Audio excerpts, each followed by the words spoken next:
Hello, I'm Rogue Vanguard, and the next new horizon for Destiny 2 has been revealed. In the Edge of Fate revealed livestream, they revealed groundbreaking things that are coming to Destiny 2 within the year. I watched the entire livestream and took notes, so stay to the end of the video to find out all the juicy and amazing things coming to Destiny 2.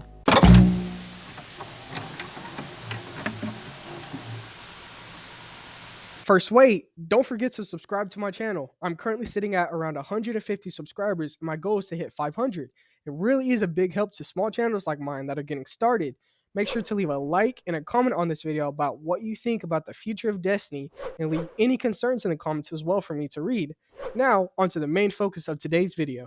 For the past 10 years, the main story of Destiny has been called the Light and Darkness Saga. This saga is what made Destiny what it is today. The saga ended with the Final Shape expansion that concluded this 10-year-long story. Now, after the Final Shape, we had 3 episodes, or seasons, that acted as the epilogue to the old saga and the bridge to the new one. This new saga is called the Fate Saga. This new story for the game will last several years like how the old one did too.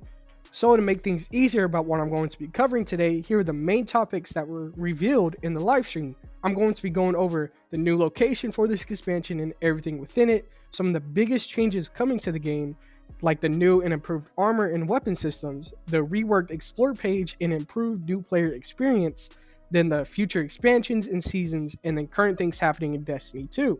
These are all timestamps, so feel free to click on the area of the video that interests you the most. Now, the new location for this expansion is going to be on a planet named Kepler. Some may think it's the planet that is far away from our current solar system, but there is a second Kepler that is in our solar system, but in the orbital cloud just past our planets, that the expansion will take place on.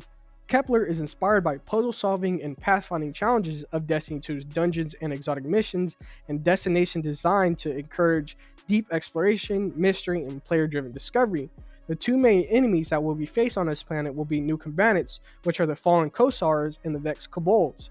The Vex are there to study the Nine, the Fallen are there too, which are reskinned enemies as usual, but there is a new enemy that we haven't seen before, and some others which will have different abilities and weapons that are new, that are allocated with a new dark matter.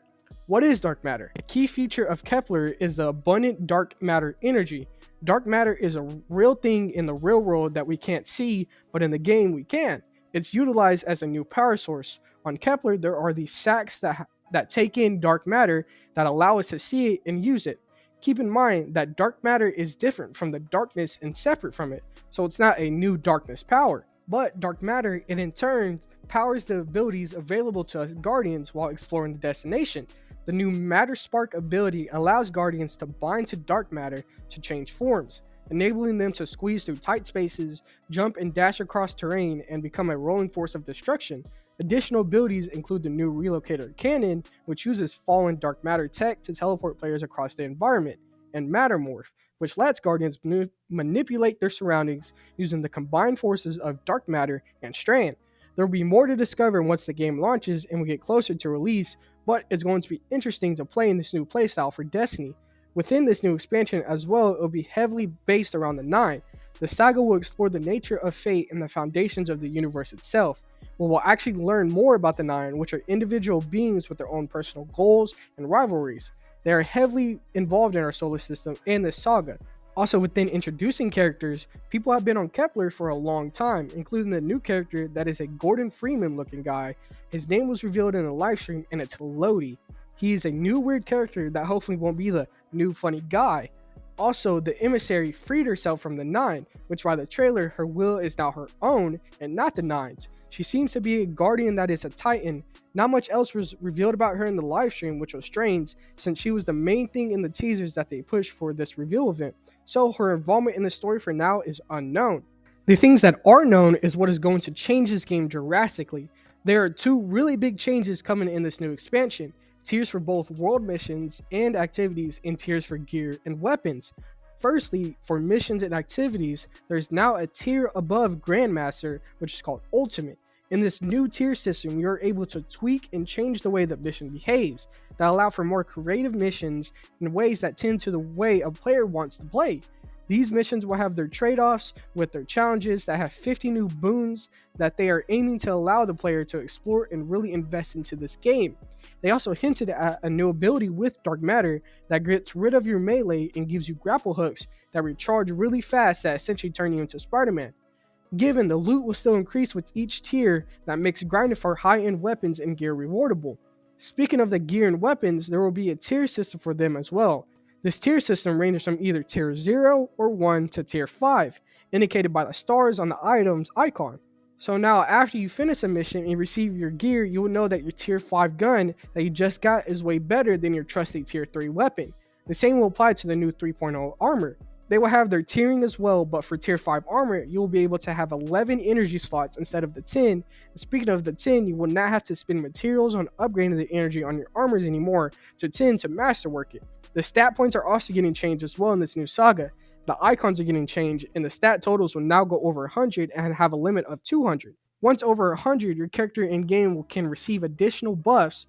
Bungie is also implementing armor set bonuses. So if you have a set of gear that you like and you wear all of it, in game you will receive additional buffs that are separate from the current additional XP that we get now. In light of making things easier about this game, once you load into the game and see your ship in orbit, you won't be able to click on Open Directory anymore. It will now say Open Portal. This portal will be the new front page for the game.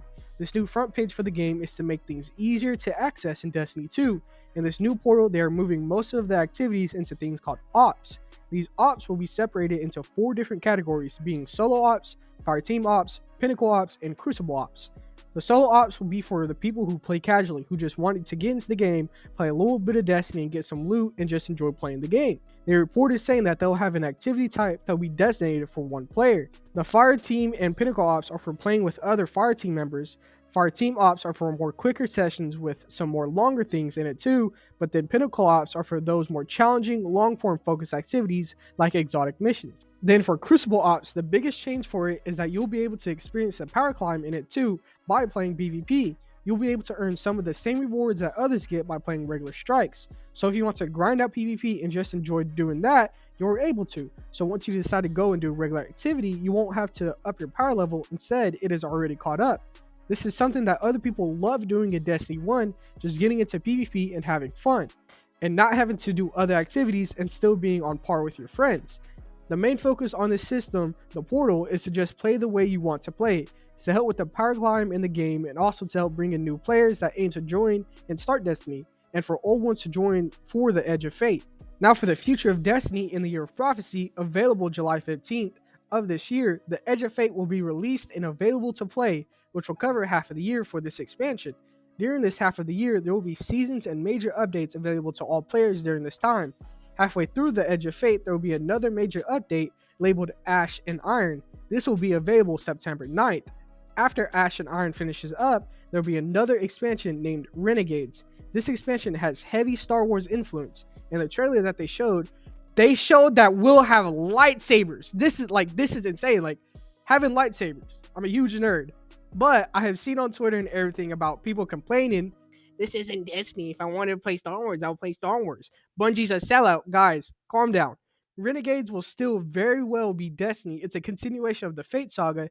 It will just have Star Wars influences in it, by it being a Western-themed expansion inspired by Star Wars. So the story will continue, but this expansion, it's good to just have fun with it. I know I will.